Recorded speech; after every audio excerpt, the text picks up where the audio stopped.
महाराज दशरथ जी हाथ में दर्पण लिए। देखिए दर्पण का कितना महत्व होता है। चर हो या अचर जीव हो,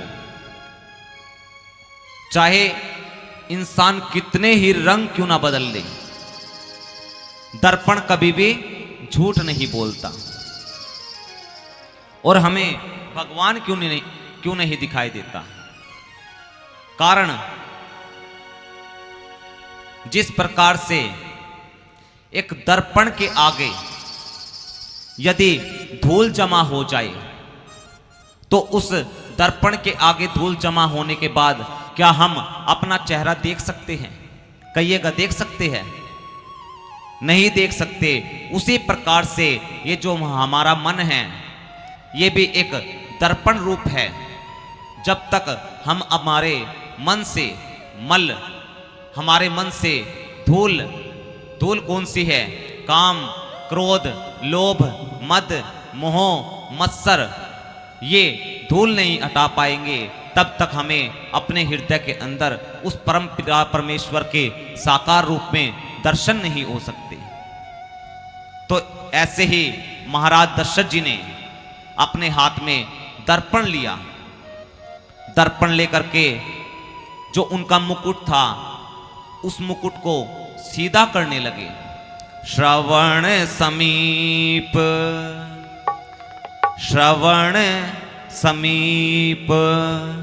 भय शीत के सा मनाहु जरठ पनु असी उपदेश।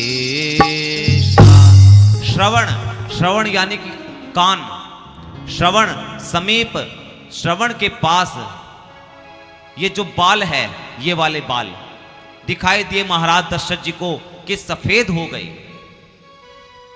और सफेद होकर के मानो एक कान में जाकर के ये कह रहे हो कि महाराज अब आप वृद्ध हो गए हैं, अब अपने जीते जी अयोध्या के राज सिंहासन को अपने बड़े पुत्र राम को दे दिया जाए और अपने आप वन में जाकर के भक्ति में लीन हो जाना चाहिए, अथवा भक्ति मार्ग को चुन लेना चाहिए। मन में हर्षित होकर के दौड़ कर गए। कहां गए होंगे? कहां पे?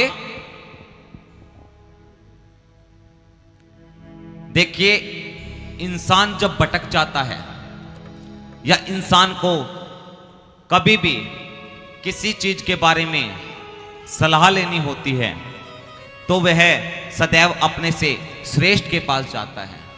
और महाराज दशरथ जी धर्म धुरंधर, धर्म की धूरी को धारण करने वाले परम श्रेष्ठ थे।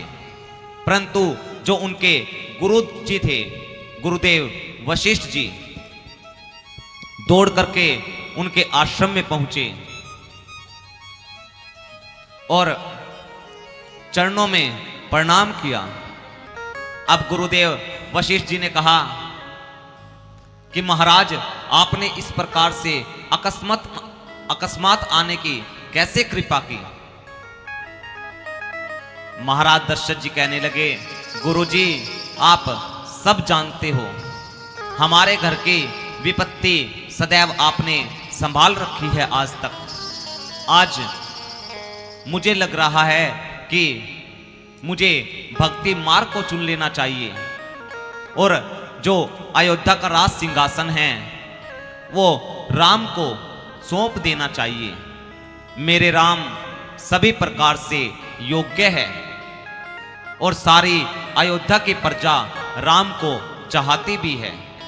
आप कुछ ऐसा मुहूर्त देख करके बताइए, श्रेष्ठ मुहूर्त, जिसमें कि राम का राज्याभिषेक किया जा सके। गुरुदेव वशिष्ठ जी ने कहा कि आप राम के लिए मुहूर्त दिखवाने आए हो। देखिए महाराज, राज्याभिषेक राम जी का होना है, उसके लिए कोई मुहूर्त की आवश्यकता नहीं। जिस भी समय जिस भी मुहूर्त में आप राम जी को राज्य सिंहासन का भार सौंपेंगे वही शुभ मुहूर्त बन जाएगा। तो मैं तो कहता हूं कि आप अब देरी ना कीजिए। बेगी विलंबून करिय निरप सजी हई सबई समुझाय। बेगी करिए अर्थात कि तुरंत कर दीजिए, देरी ना कीजिए, क्योंकि गुरुदेव वशिष्ठ जी को पता है अगर अब हो गया तो हो गया, वरना ये रात यदि ठीक ठाक नहीं बीती तो कल राम का राज्याभिषेक होने वाला नहीं। अभी जाकर के तुरंत कीजिएगा। महाराज दशरथ जी गुरुदेव वशिष्ठ जी के चरणों में प्रणाम करके अयोध्या की ओर चले। मन में विचार किया कि हम सूर्यवंशी है, एक काम करते हैं, सूर्य जब उदय होंगे कल प्रातःकाल, कल ही राम का राज्याभिषेक करेंगे। यह सोच करके सारी अयोध्या नगरी में जाकर के ये सूचना दी। सारी अयोध्या नगरी सजने लगी, सारे तीर्थों का जल मंगाया जाने लगा राज तिलक करने के लिए। अनेकों घोड़े, चतुरंगिनी सेना, सभी प्रकार से तैयारियां शुरू हो गई। सभी मंगल गीत गाए जाने लगे। इधर देवताओं को टेंशन हो गई।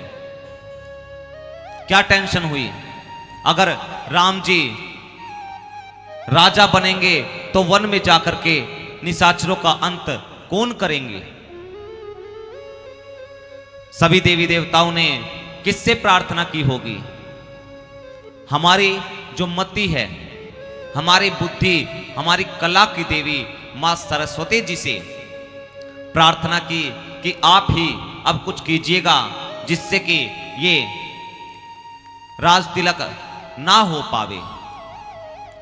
सरस्वती माता अयोध्या में पहुंची और जाकर के देखा सभी राम राम कहते हुए, राजा राम राम कहते हुए नृत्य कर रहे हैं। परंतु एक अयोध्या में एक मंदमती ऐसी भी थी जो कि राम जी को चाहती नहीं थी। नाम था मंथरा। मंथरा की बुद्धि को सरस्वती माता ने विपरीत कर दिया। मंथरा सोचने लगी कैसे राम जी के राज्याभिषेक को रोका जाए। दौड़कर गई और जाकर के कैकेयी मैया के कक्ष में पहुंची। कैकेयी मैया से कहने लगी कि रानी, क्या तुम्हें पता है कि कल प्रातःकाल राम राज्य के भार को संभाल लेंगे, राजा बन जाएंगे?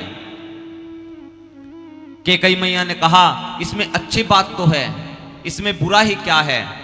मंथरा बोली बुरा ही बुरा है, ये तो महारानी कौशल्या जी की और महाराज दशरथ जी की दोनों की आपस में रचना है कि अब तो भरत यहां पर है नहीं, अब भरत ना नहीं है तो भरत के ना होने का फायदा उठा करके राम को राजा बना दिया जाए, वरना भरत आ गया तो आधा आधा बंटवारा कर दिया जाएगा।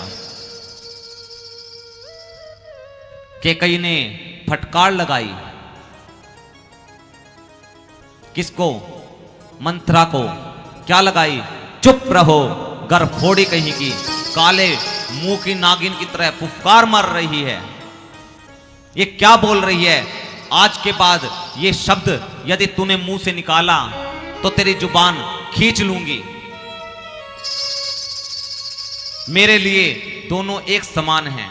देखिए, मैं आपको यहां पर एक निवेदन करूं। कैकेयी मैया का राम जी के वनवास में किसी भी प्रकार का कोई दोष नहीं। एक समय बाल लीला में यह प्रसंग आता भी है।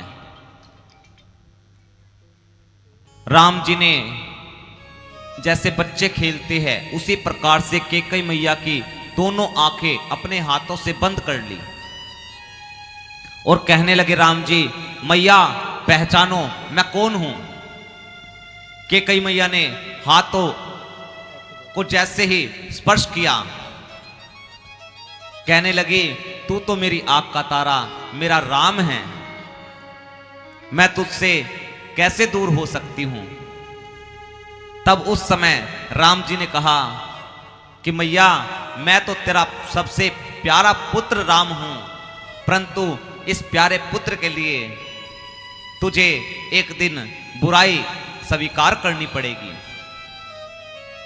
और आपकी बुराई तीनों लोकों में फैलेगी सिर्फ मेरे कारण।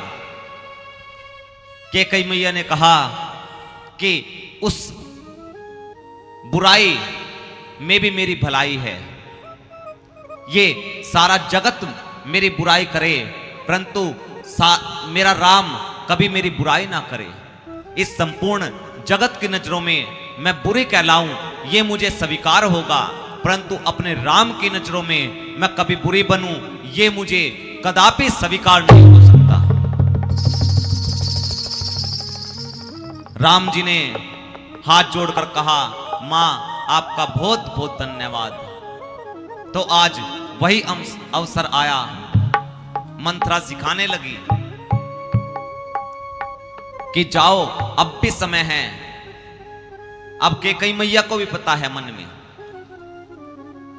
कि क्या करना है, अब लीला तो कैकेयी मैया को भी करनी है।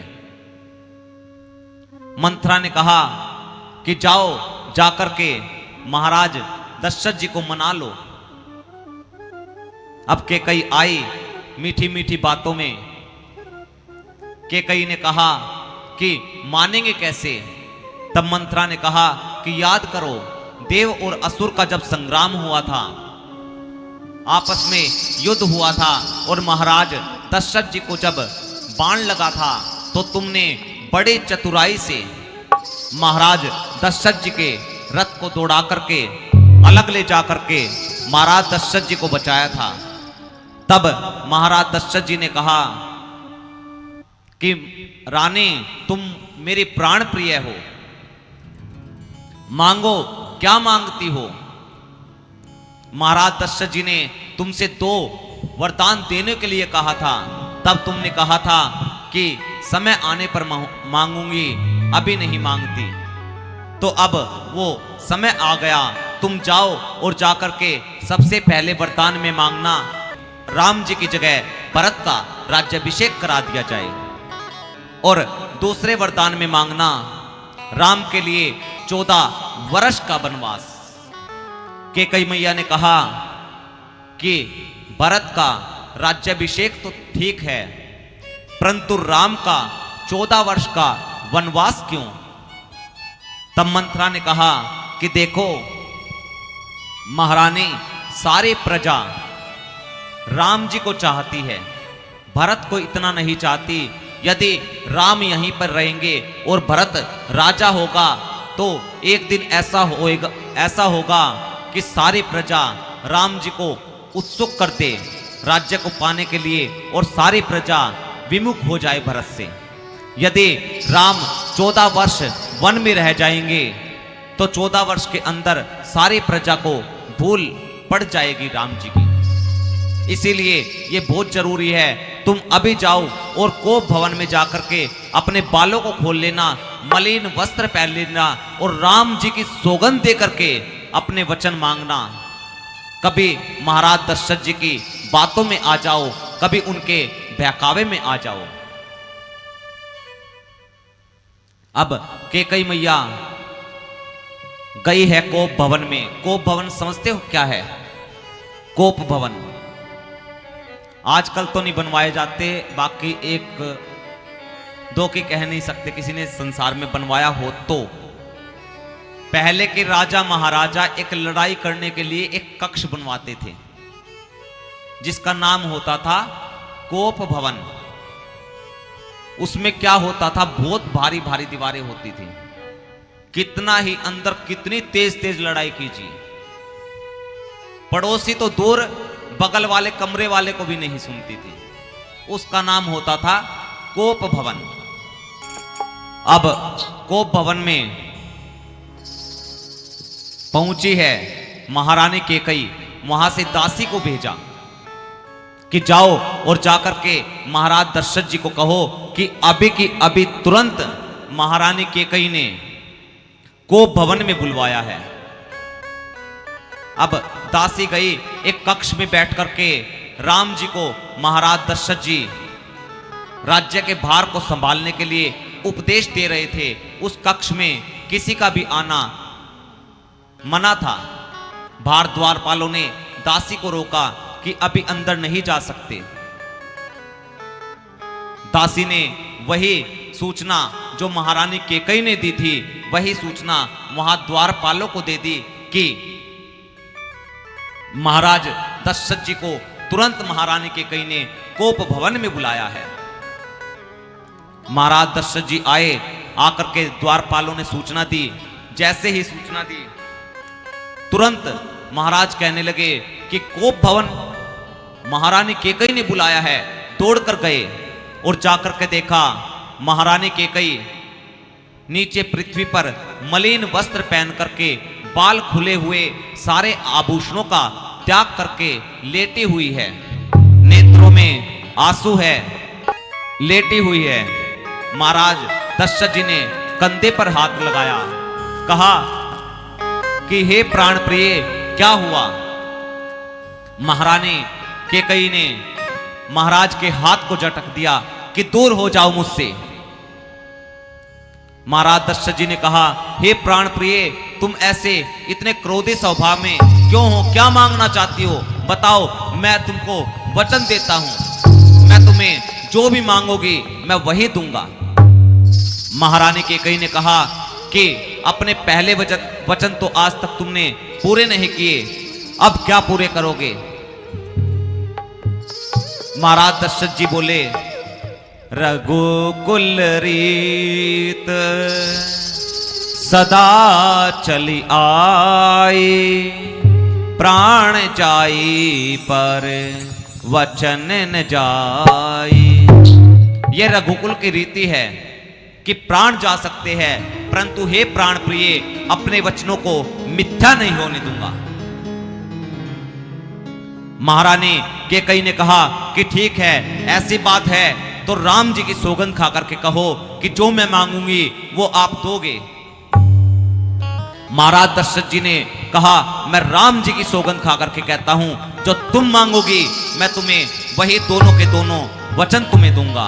परंतु देवी, पहले अपने सुंदर दिव्य आभूषणों को पहन करके मेरे सामने आओ, उसके बाद ही वचनों को मांगना। कैकेयी रानी उठी और उठ करके दिव्य सुंदर आभूषण और वस्त्रों को धारण करके महाराज दशरथ जी के पास आई। महाराज दशरथ जी के पास बैठी और कहने लगी कि अब सुनिए महाराज ध्यान से, मेरे से पहला वरदान मुझे दीजिएगा कि राम की जगह मेरे भरत का राज्याभिषेक कर दीजिएगा। जैसे ही महाराज दशरथ जी ने सुना, नेत्रों से आंसू टपक गए, कुछ कह नहीं सके, सहम गए। कहने लगे कि देवी, तुम ये क्या कह रही हो?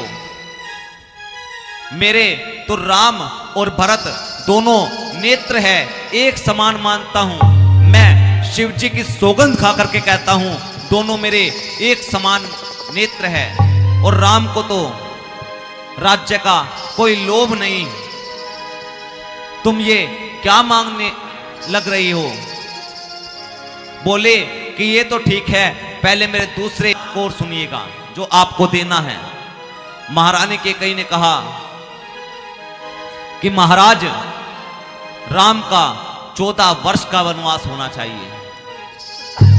जैसे ही महाराज दशरथ जी ने सुना, पैर लड़खड़ा गए, पृथ्वी पर गिर गए, कुछ बोल ना सके। बस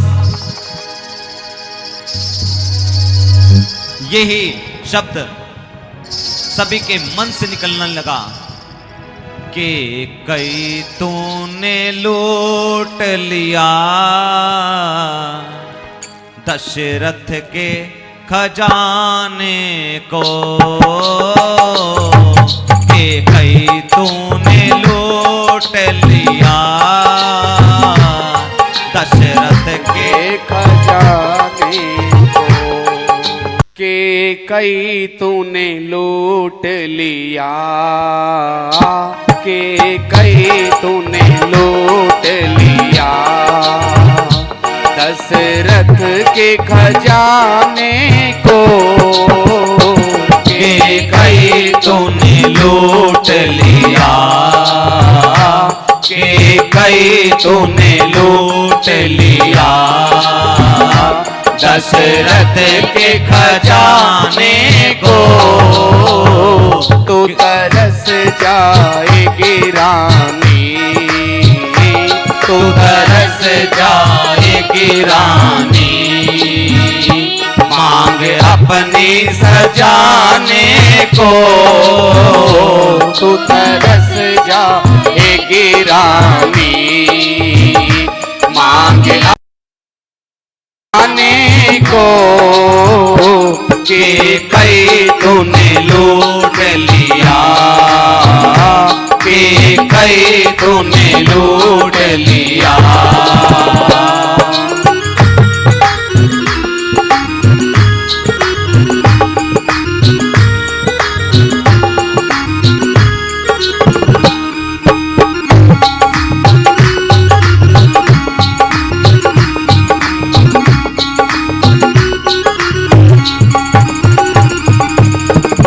भाल तरसेगा बिंदिया को, आँख तरसेगी गजरे को, भाल तरसेगा बिंदिया को, आँख तरसेगी गजरे को। तो तरस जाएगी रानी, तो तरस जाएगी रानी, सबसे मिलने मिलाने को। तो तरस जाएगी रानी, सबसे मिलने मिलाने को। के कई तूने लूट लिया, के कई तूने लूट लिया दशरथ के खजाने को, के कई तूने लूट लिया दशरथ के खजाने को। तो तरस जाएगी रानी, तो तरस जाएगी रानी, मांगे अपनी सजाने को। तो तरस जाएगी रानी, मांगे अपनी सजाने को। के कई तूने लूट लिया,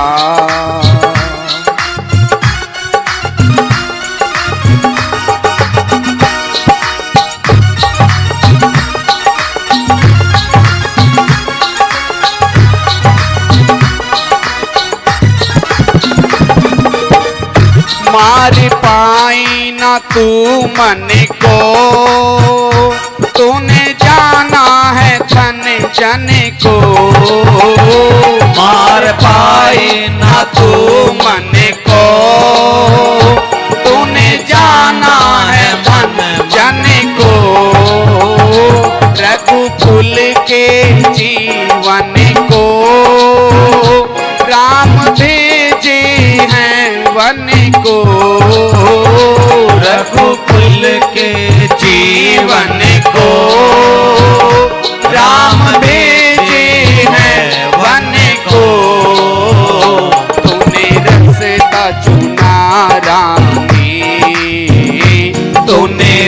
रसता चुना जाने, सीधा नरक में जाने को तूने रसता चुना रानी, सीधा नरक में जाने को के कई तूने लूट लिया, के कई तूने लूट लिया।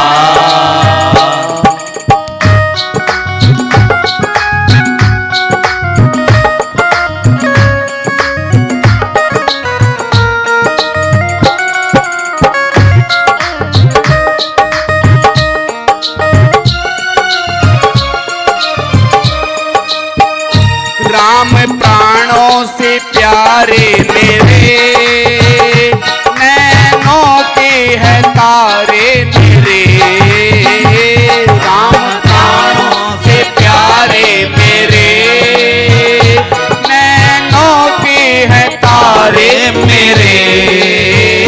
तूने वर मांगा था मुझसे, ये उम्मीद ना थी तुझसे। तूने वर मांगा था मुझसे, ये उम्मीद नहीं थी तुझसे। रानी वन में ना तुम भेजो, रानी वन में ना तुम भेजो। रघुकुल के घराने को, रानी वन में ना तुम भेजो, रघुकुल के घराने को के कई तूने लूट लिया, के कई तूने लूट लिया। दशरथ के खजाने को के कई तूने लूट लिया। दशरथ के खजाने को तो तरस जाएगी रानी, तू तरस जाएगी रानी।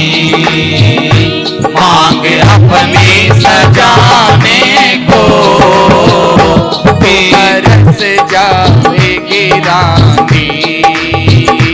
मांग अपनी सजाने को कि कई तूने लूट लिया, कि कई तूने लूट लिया, कि कई तूने लूट लिया। बोलिए श्यावर रामचंद्र भगवान की जय। नेत्रों में आंसू आ गए, जमीन पर गिर गए, बोल नहीं सके, पूरी रात रोते रहे।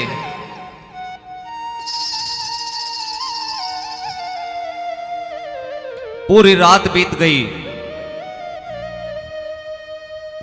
प्रातःकाल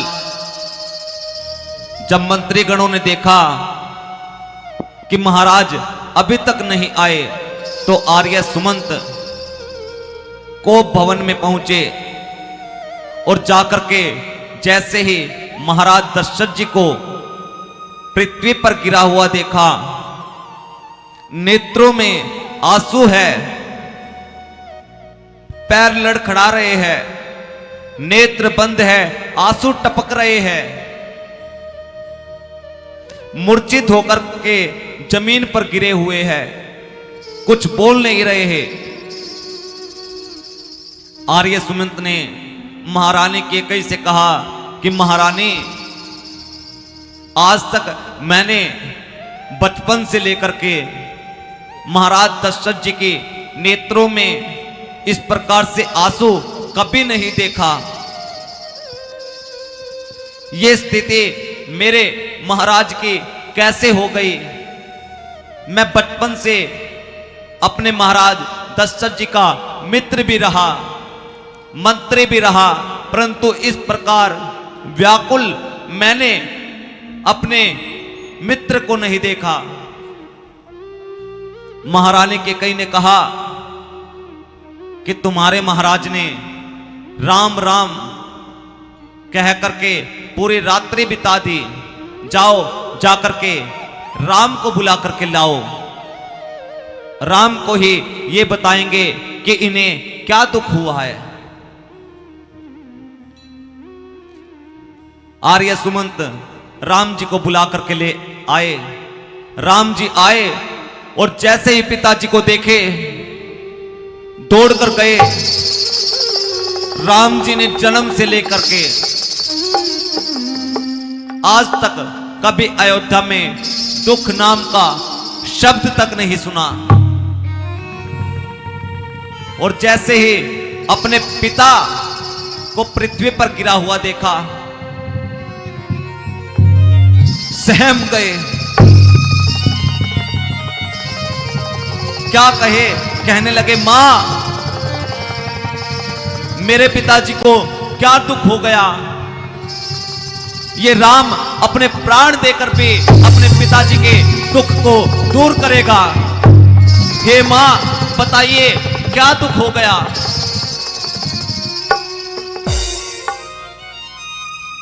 महारानी कैकेयी ने कहा कि राम तुम्हारे पिता जी के मेरे 2 वचन तुम्हारे पिताजी के पास शेष थे, बस वो 2 वचन मैंने मांग लिए।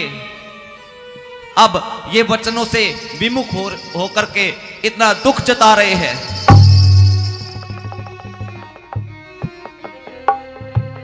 राम ने कहा, मां ऐसा तुमने क्या मांग लिया जो मेरे पिताजी इतने दुख में हो गए। महारानी कैकेयी ने कहा कि राम मैंने तुम्हारी जगह अपने भरत का राज्याभिषेक मांगा। राम ने कहा, और दूसरा मां। रानी कैकेयी ने कहा कि मैंने दूसरा वचन तुम्हारे लिए 14 वर्ष का वनवास मांगा। राम जी ने कहा कि हे जननी ये तो बहुत अच्छा किया। हे जननी मेरे प्राण प्रिय भरत भाई राज्य को पावेंगे। देखिए जब राम जी आए तो राम जी ने क्या कहा, मां कि मां मेरे पिताजी को क्या दुख हो गया। जैसे ही रानी कैकेयी ने दोनों वचन बताए तो राम जी कहने लगे कि हे जननी तुमने तो बहुत अच्छा किया। यहां पर राम जी जननी कहते हैं। भारतीय संस्कृति के अनुसार प्रत्येक स्त्री को मां कहा जा सकता है, परंतु जननी कौन है, जन्म देने वाली। यहां पर राम जी कहते हैं कि मुझे इस शरीर का जन्म तो मां कौशल्या जी ने दिया, परंतु वन में भेज करके तुमने इस राम को मर्यादा पुरुषोत्तम राम का जन्म दे दिया। हे जननी तुमने बहुत अच्छा किया। मेरे प्राण प्रिय भाई भरत राज्य को पावेंगे। वन में जाऊंगा, ऋषि मुनि संत जनों का आशीर्वाद मुझे प्राप्त होगा। आप चिंता मत कीजिए, मैं अभी तुरंत जाकर के माताओं की आज्ञा लेकर के आता हूं। तुरंत गए, मां कौशल्या जी को सारा वृतांत बताया, नहीं मानी। बोले कि जितना हक तेरे पिताजी का तुझ पर है उतना ही हक मेरा भी है, मैं नहीं जाने दूंगी तुझे। राम जी ने बहुत समझाया। इतने में ही माता सीता जी वहां पर आई। पता चला, माता सीता ने कहा कि मैं भी आपके साथ जाऊंगी। राम जी ने कहा कि तुम वहां का क्या करोगी देवी। सीता माता ने कहा जो आप करेंगे आपके साथ रहूंगी। राम जी ने कहा नहीं, वन बहुत भयानक है, घोर निशाचर है, कंकड़ीले मार्ग है, वन तुम्हारे लायक नहीं सीते। सीता माता ने कहा कि हे स्वामी, क्या आपके लायक वन है? आप कह रहे हो कि वन मेरे लायक नहीं, तुम यहां अयोध्या में रहो।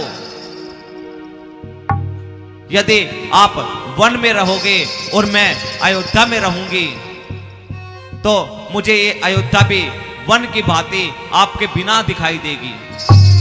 यदि मैं आपके साथ वन में रहूंगी, तो मुझे वो वन भी अयोध्या की तरह ही दिखाई देगा। आप मुझे भी अपने साथ लेकर के चलिएगा। आपके बिना मैं नहीं रह सकती। इतने में ही लक्ष्मण भैया वहां पर आ गए। लक्ष्मण भैया ने कहा कि भैया, मैं जो ये सुन रहा हूं, क्या ये सत्य है? भरत अब राजा बनेगा। इतना बड़ा हो गया भरत कि राजा बनेगा। राम जी ने कहा कि लक्ष्मण, ऐसे नहीं बोलते। तुम यहां रहो और यहां रह करके अपने पिताजी की यहां पर रह करके सेवा करना। लक्ष्मण जी ने कहा, कौन पिता? मैं नहीं जानता किसी पिता को। मेरे तो मां बाप, भाई, सखा, बंधु सब कुछ आप ही हो। लक्ष्मण जी को भी काफी समझाया राम जी ने, पर नहीं माने। कहने लगे, मैं भी चलूंगा। राम जी ने कहा कि तुम कहां चलोगे? लक्ष्मण जी कहने लगे, जहां ले चलोगे वहीं मैं चलूंगा। जहां ले चलोगे वहीं मैं चलूंगा। जहां ले चलोगे वहीं मैं चलूंगा।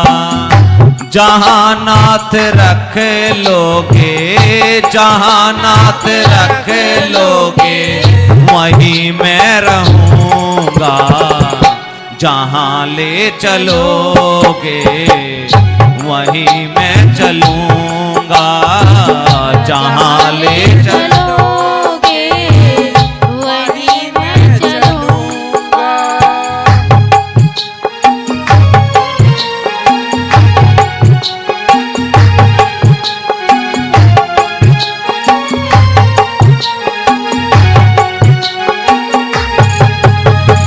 भैया, मैं आपके अलावा कुछ नहीं जानता, और सिर्फ मैं तो एक बात ही कहना चाहूंगा। क्या कहने लगे लक्ष्मण भैया? ये जीवन समर्पित शरण में तुम्हारे, तुम्ही मेरे सर्वस्व, तुम्ही प्राण प्यारे। ये जीवन समर्पित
श्री राधे।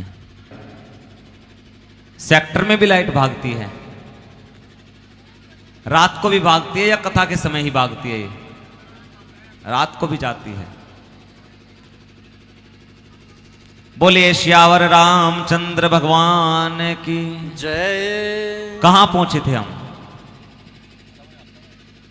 हाँ जी, पहुंचे तो कहीं नहीं थे तो यहीं। जहां ले चलोगे वहीं मैं चलूंगा, जहां ले चलोगे वहीं मैं चलूंगा, जहां नाथ रख लोगे, जहां नाथ रख लोगे वहीं मैं रहूंगा, जहां ले चलोगे वहीं मैं चलूंगा।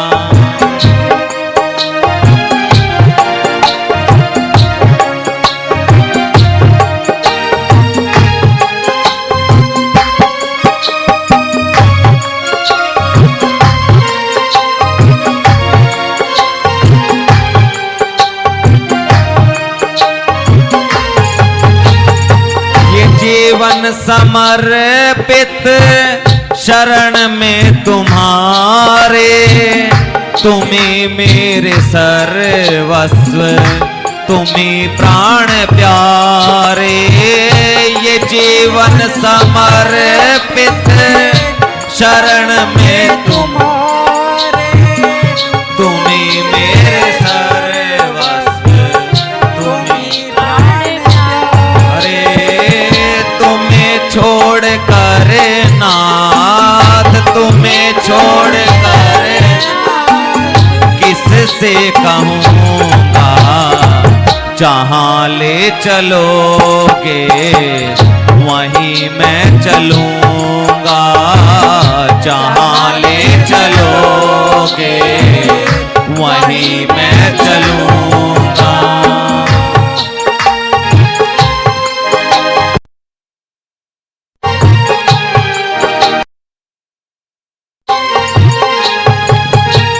हे प्रभु, जो आपको कराना है वही कराइए, किसी प्रकार का कोई भी उल्हाना नहीं, ना कोई उल्हाना ना कोई अर्जी, कर लो को करा लो तुम्हारी जो मर्जी, ना कोई उल्हाना ना कोई अर्जी, कर लो करा लो जो तुम्हारी मर्जी।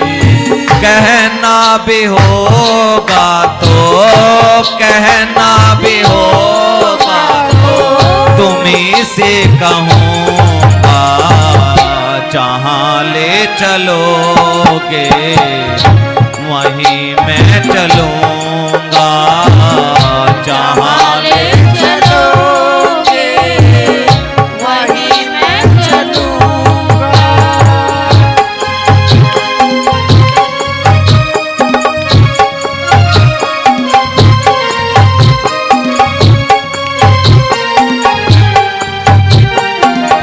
हे प्रभु, मैं तो इस प्रकार से आपके चरणों में हूं। आप दयानिधि हो, दयानाथ हो, दया के निधान हो, आप मुझ पर दया कीजिएगा। किस प्रकार से कहने लगे, दयानाथ दयानीय मेरी अवस्था, तेरे हाथ में अब सारी व्यवस्था। दयानाथ दया मेरी अवस्था, तेरे हाथ में अब सारी व्यवस्था। जो भी कहोगे, जो भी कहोगे वही मैं करूँगा, जहाँ ले चलोगे वहीं मैं चलूंगा, जहां ले चलोगे वहीं मैं चलूंगा।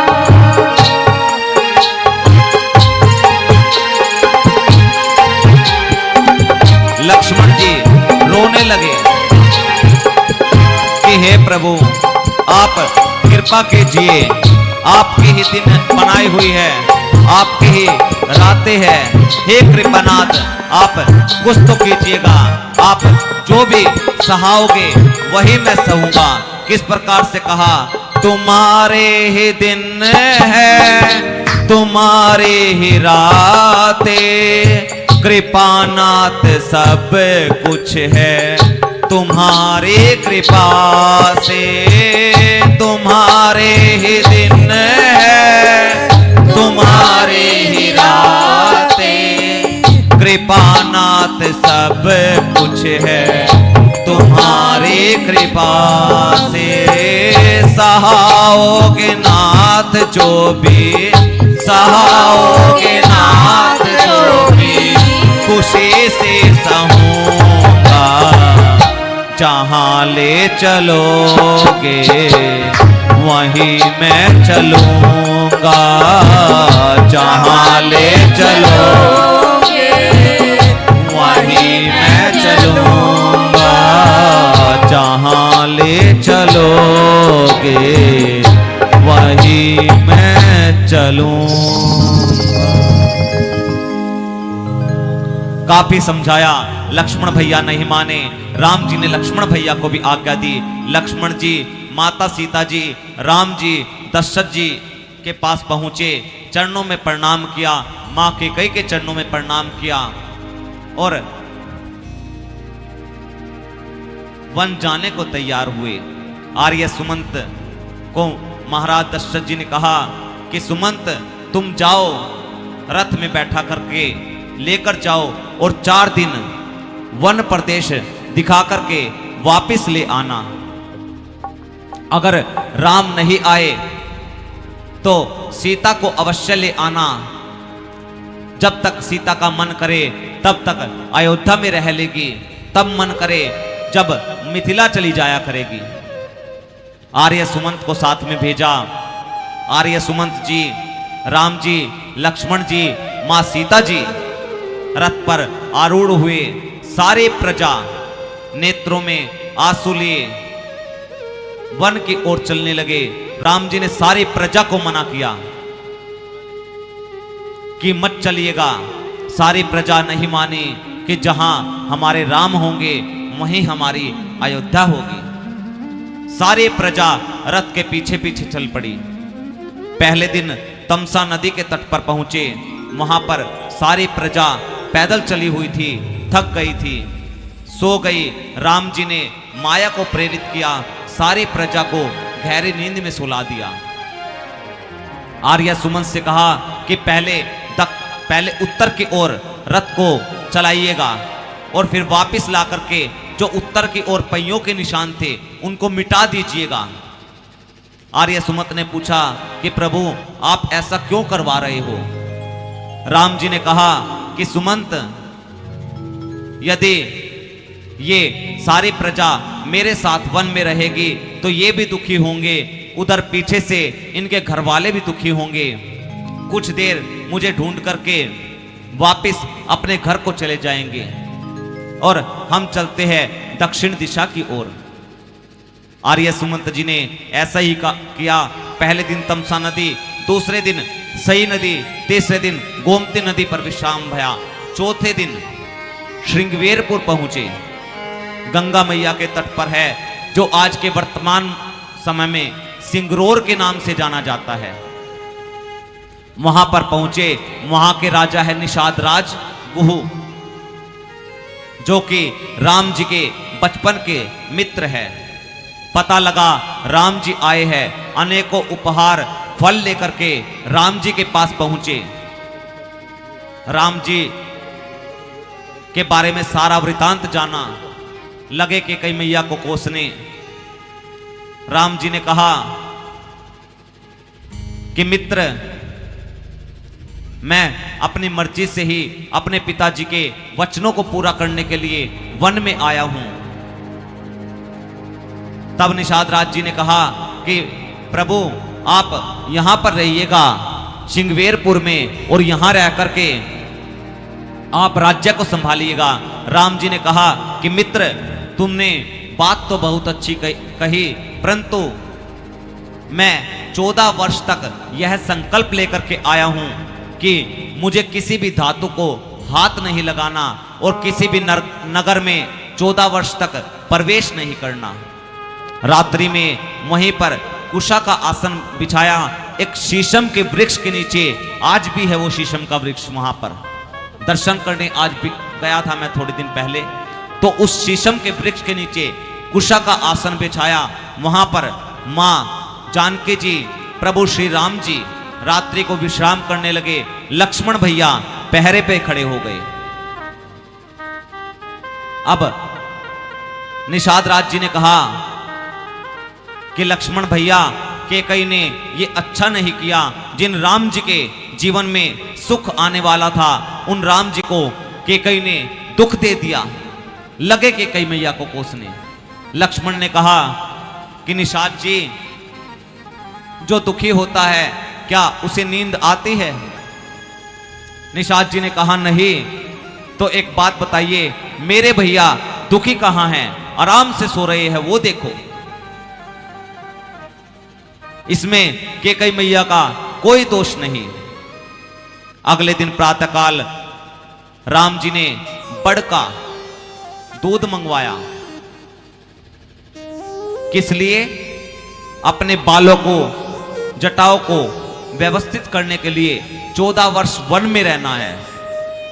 अपनी जटाओं पे बड़ का दूध लगा करके व्यवस्थित किया, लक्ष्मण जी के बालों को व्यवस्थित किया। फिर गंगा जी के तट पर पहुंचे। इधर केवट भैया है, यहां से केवट भैया की कथा प्रारंभ होती है।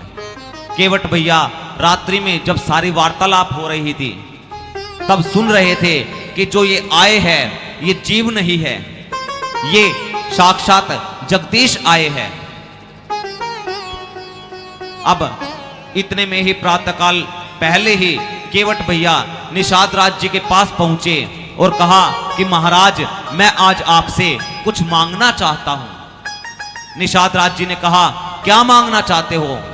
तब केवट भैया ने कहा कि मैं चाहता हूं कि जो ये आए हैं हमारे राम जी, इन्हें मैं अपनी नाव में बैठा करके ही गंगा जी को पार कराऊं। इसके मेरे अलावा गंगा जी के तट पर कोई और केवट ना हो। निषाद जी ने सारी नगरी में डुगडुगे बजवा दी। अब राम जी पहुंचे, मां जानकी जी, लक्ष्मण भैया। अब केवट ने क्या किया? पहले ही अपनी नाव को बीच गंगा जी के बीच में ले जाकर के खड़ा कर लिया कि कहीं ऐसा ना हो कि राम जी आए और आकर के सीधा नाव पर चले आए। बीच में नाव जैसे ही राम जी ने देखी, क्या कहने लगे? मागी नाव न केवट आना। राम जी ने कहा कि केवट भैया, क्या आप अपनी नाव इधर लेकर के आओगे?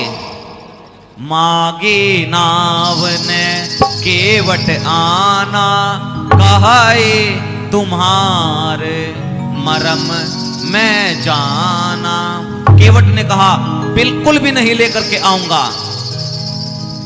राम जी ने कहा, क्यों नहीं लेकर के आओगे? केवट जी ने कहा कि मैं तुम्हारे मरम को जान गया। लक्ष्मण जी बोले कि भैया, बचपन से लेकर के मैं आज तक आपके साथ हूं, आज तक मैं आपके मरम को नहीं जान पाया, और ये अभी मिला, अभी आपके मरम को जान गया। राम जी ने कहा, लक्ष्मण पूछो क्या मरम जान गया? लक्ष्मण जी ने आवाज लगाई, क्या मरम जान गए मेरे भैया के बारे में? केवट ने कहा कि मैं जानता हूं कि तुम्हारे भैया के चरणों में जादू है। लक्ष्मण ने कहा, क्या क्या जादू है मेरे भैया के चरणों में? केवट ने कहा, तुम्हारे भैया के चरणों में वो जादू है, तुम्हारे भैया जहां भी अपने चरण रखते हैं वो पत्थर भी नारी बन जाता है। अब लक्ष्मण भैया एक बात बताइएगा कि मेरी नाव तो काठ की है, अब लकड़ी कठोर होती है या पत्थर कठोर होता है? बोले कि पत्थर कठोर होता है। अच्छा ये बताइए लक्ष्मण भैया कि तुम्हारे भैया जहां पहले पीछे से एक शिला पर पैर रखा था, जैसे ही पैर रखा वो शिला नारी बन गई। बताइए मैं सत्य कह रहा हूं ना? लक्ष्मण जी ने कहा कि बात तो आपने बिल्कुल सत्य कही है, परंतु ये जादू भी एक ही बार हुआ, दूसरी बार नहीं। केवट ने कहा कि वो एक बार ही महंगा पड़ सकता है, क्योंकि मेरे पास केवल एक ही नाव है, इसी से ही भैया मेरा परिवार चलता है और कछु मेरे पास साधन नहीं। ये ही नाव है, इसमें ही जो भी यात्री आते हैं उसी की आमदनी से मेरा घर परिवार चलता है। छोटे छोटे बच्चे हैं, कैसे लालन पालन करूंगा? पहले ही एक स्त्री घर में है, घर वाली है, अगर बाहर वाले ले गया तो बवाल हो जाएगा, मैं नहीं आने वाला। राम जी ने कहा कि आइएगा।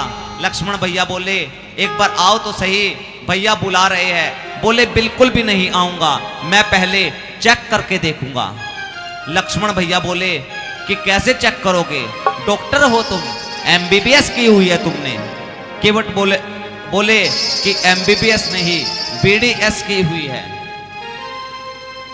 अब लक्ष्मण जी बोले कि ये बीडीएस क्या होती है? अब केवट जी ने कहा बी मतलब ब्रह्म, डी मतलब देवता और एस मतलब श्री ब्रह्म देवता। श्री ब्रह्म देवता का आज मैं टेस्ट करना चाहता हूं। बोले कैसे करोगे टेस्ट? बोले केवट पहले मैं तुम्हारे भैया के चरणों को धोकर के देखूंगा, पखारूंगा। यदि मुझे कुछ नहीं हुआ तो उसके बाद ही मैं अपनी नाव पर तुम्हारे भैया को चढ़ने के लिए कहूंगा, उससे पहले नहीं। लक्ष्मण बोले मैं बिल्कुल भी नहीं ऐसा कर सकता, नहीं होने दूंगा ऐसा। अब लक्ष्मण जी बोले कि नहीं होने दूंगा ऐसा। केवट बोला ओके ठीक है, फिर मैं भी नहीं आने वाला। 2 घंटे हो गए, ऐसे आपस में बातें चलती रही। राम जी मुस्कुरा रहे हैं। लक्ष्मण जी बोले कि भैया मैं कह रहा था आपसे कि मुझे मांगने दो, मैं मांगता ना हो फिर आता ना। राम जी बोले कि मेरा भक्त है लक्ष्मण, चिंता मत करो। बोला लक्ष्मण जी ने कहा कि भैया जो आपका कहना नहीं मानता उसे आप ये कह देते हो कि मेरा भक्त है। वो देखिए आर्य सुमंत को आपने वापस भेजा था, गया नहीं, वो खड़ा है अभी तक, वो भी आपका भक्त है। और यहां पर प्रजा को मना किया था चलने के लिए, आपने कह दिया कि सारी प्रजा मेरी भक्त है। और इधर ये केवट ये बात नहीं मान रहा, आप कह रहे हो ये केवट भी मेरा भक्त है। अब राम जी मुस्कुराकर कहने लगे देखो लक्ष्मण, जिसकी दुकानदारी की यदि बोहनी ही खराब हो जाए तो उसका पूरा का पूरा व्यापार उस दिन का खराब हो जाता है। लक्ष्मण बोले कैसे भैया? राम जी ने कहा देखो घर से जब चले तो मैंने सीता जी को मना किया था कि मत चलो मेरे साथ, नहीं मानी, मेरे साथ खड़ी है। तुम्हें मना किया था कि मत चलो मेरे साथ, नहीं माने, मेरे साथ आए हो। जब तुम लोग नहीं माने तो ये कैसे मान सकते हैं? अब केवट भैया सुन रहे हैं, कहने लगे मैं ऐसे ही खड़ा रहूं या और किसी यात्री की प्रतीक्षा करूं? राम जी बोले कि तुम्हें भैया जो करना है वो कर लो। अब केवट ने जैसे ही राम जी के चारों तरफ घूम करके देखा कि राम जी ने जो वस्त्र पहने हैं उनमें जेब नहीं है। अब केवट कहने लगे कि प्रभु, आप यदि ये सोचते हो कि मैं आपको गंगा जी पार कराने के बाद उतराई मांगूंगा तो आप कहां से दोगे? तो मैं आपके पिताजी की सौगंध खा करके कहता हूं, मैं तुमसे उतराई नहीं लूंगा। जैसे ही कहा, तुम्हारे पिताजी की सौगंध खा करके कहता हूं। लक्ष्मण जी ने उठाया धनुष, बाण लगाया, कहा भैया मार दूं इसे, पिताजी की सौगंध खाता है। केवट ने कहा कि मारिए, जल्दी मारिए। लोग जब मरते हैं तो राम का नाम लेते हैं और मुक्त हो जाते हैं। मेरे सामने तो स्वयं राम जी खड़े हैं और कहते हैं कि मरते समय यदि गंगा जल मुंह में पान कर लिया जाए तो सीधा बैकुंठ प्राप्त हो जाता है। सामने गंगा जी है, जैसे ही बाण मारोगे तुरंत गंगा जी में कूद जाऊंगा। बोलिए श्यावर रामचंद्र भगवान की जय। पर उतराई नहीं लूंगा, मैं आपसे वचन देता हूं। केवट ने कहा रघुराए से उतराई ना लूंगा ए भगवन। केवट ने कहा रघुराए से उतराई ना लूंगा हे भगवन। केवट ने कहा रघुराए से उतराई ना लूंगा हे भगवन। केवट ने कहा रघुराई से उतराई ना लूंगा हे भगवन।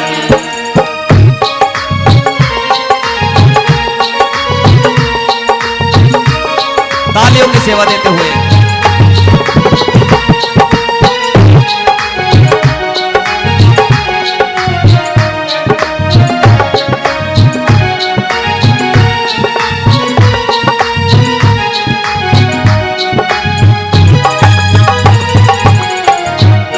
देखिए, भव सागर से पार करने वाले कौन हैं? प्रभु राम जी। केवट कहते हैं तुम वहां पार लगाते हो, मैं यहाँ पार लगाता हूँ। तुम वहां पार लगाते हो, मैं यहाँ पार लगाता हूँ। तुम वहां पार लगाते हो, मैं यहाँ पार लगाता हूँ। तुम यहाँ पार लगाते हो, मैं यहाँ पार लगाता हूँ। तुम वहाँ पार लगा देना, मैं यहाँ पार लगा दूंगा। तुम यहाँ पार लगा देना, मैं यहाँ पार लगा दूंगा। केवट ने कहा रघुराई से उतराई ना लूंगा हे भगवन। केवट ने कहा रघुराई से उतराई ना लूंगा हे भगवन।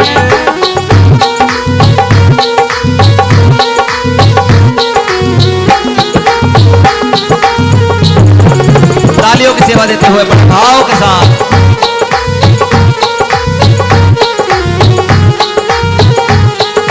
केवट कहने लगे कि मैं क्या हूं?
श्री राधे। चलो ये भी ठीक हुआ, बातें करने को मिल गई आपस में, समय भी होना चाहिए।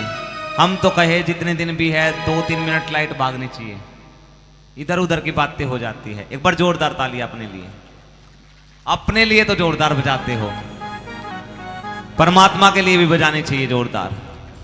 बहुत सुंदर।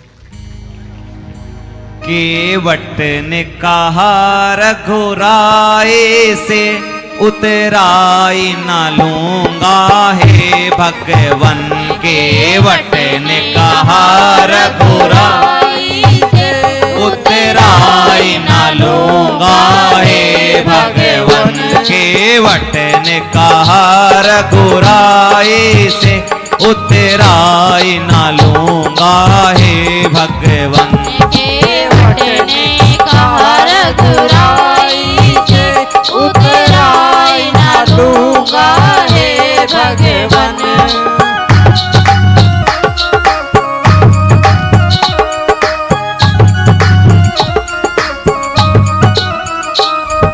हे प्रभु, मैं तो केवल नदी का ही केवट हूँ, नदी नाल तक ही केवट हूँ, और आप तो भव सागर के मालिक हो। मैं यहाँ आपको पार लगाऊंगा, आप वहां लगा देना। कैसे कहने लगे, मैं नदी नाल का केवट हूँ, तुम भव सागर के मालिक हो। मैं नदी नाल का केवट हूँ, तुम भव सागर के मालिक हो। मैं नदी नाल का केवट हूँ, तुम भव सागर के मालिक हो। मैं नदी नाल का केवट हूँ, तुम भव सागर के स्वामी हो। मैं यहाँ पे पार लगाता हूँ, तुम वहाँ पे पार लगा देना। मैं यहाँ पे पार लगाता हूँ, तुम वहाँ पे पार लगा देना। केवट ने कहा रघुराई से उतराई ना लूंगा हे भगवन।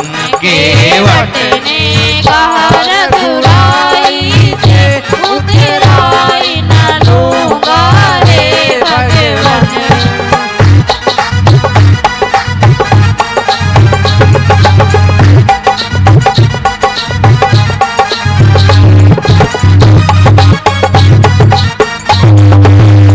केवट ने कहा कि हे प्रभु, आपने पहले किसको पार लगाया है? कहने लगे, तूने अहिल्या को पार लगाया है, मुझको भी पार लगा देना। तूने अहिल्या को पार लगाया है, मुझको भी पार लगा देना। मैं यहाँ यहाँ पार लगाता हूँ, तुम वहाँ वहाँ पार लगा देना। मैं यहाँ यहाँ पार लगाता हूँ, तुम वहाँ वहाँ पार लगा देना। केवट ने कहा रघुराई से उतराई ना लूंगा हे भगवन। उतराई नहीं लूंगा प्रभु। अब राम जी ने कहा कि अब देरी मत कीजिएगा, जल्दी जो तुम्हें करना है वही करिएगा। अब केवट बोला कि प्रभु मैं अभी आता हूं। दौड़ कर गया, एक छोटी सी कठौती लेकर के आया। लक्ष्मण ने कहा कि भैया देखो कितनी छोटी कठौती लेकर के आया है। केवट बोला कि लक्ष्मण भैया हम छोटे आदमी हैं, हमारे पात्र भी छोटे छोटे ही हैं। कठौती को लेकर के गंगा जल भर करके ले आया और ला करके प्रभु के दाहिने पैर को सबसे पहले धोया और धो करके दोबारा कठौती में गंगा जल भरने के लिए गया। जैसे ही वापस आया, आकर के प्रभु श्री राम जी के दूसरे चरण को धोया और कहने लगा कि प्रभु ये दूसरे वाला जो चरण अभी धोया था ये आपका दोबारा से धूल मिट्टी में लग गई, खराब हो गया। लक्ष्मण बोले कि फिर तो लगे रहोगे धोने के लिए। बोले कि नहीं। केवट भैया ने अपना गमछा उतारा और उतार करके नीचे पृथ्वी पर गमछे को बिछाया और जो पैर अभी तुरंत धोया था, केवट भैया ने प्रभु के श्री चरण को उस अपने गमछे पर रखा और दोबारा दौड़ कर गए, गंगा जल भरकर ला करके प्रभु के दूसरे चरण को धोया। केवट ने ऐसे 3 बार प्रभु के श्री चरणों को धो करके चरणामृत का पान किया। बोलिए केवट भैया की जय। लक्ष्मण जी बोले अब हो गया, चलो। केवट बोले कि नहीं हुआ, घर आऊंगा, घर वाली पिटाई करेगी, घर वालों को भी पिलाना है। दौड़ कर गए, सारे घर वालों को लेकर के आए। सारे घर वालों को एक बार केवट ने भगवान के श्री चरणों से निकला हुआ अमृत का पान कराया।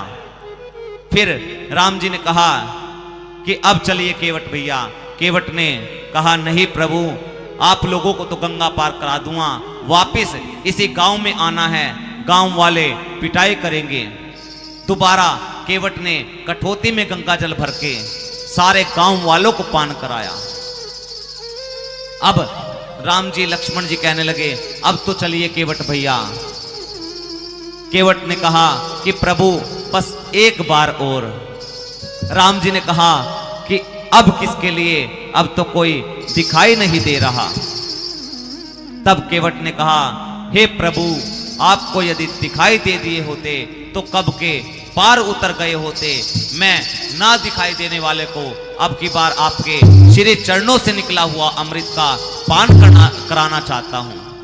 केवट ने अब 5वीं बार भगवान के श्री चरणों से निकला हुआ अमृत अपने पितरों को पान कराया। बोलिए केवट भैया की जय। फिर सभी को, राम जी को, लक्ष्मण भैया को, मां जानकी जी को एवं निषाद राज जी को बैठाए नाव में और गंगा पार कराए। गंगा पार कराने के बाद अभी तक केवट ने भगवान के श्री चरणों में दंडवत नहीं किया था। उतरने के बाद केवट ने प्रभु के श्री चरणों में दंडवत किया।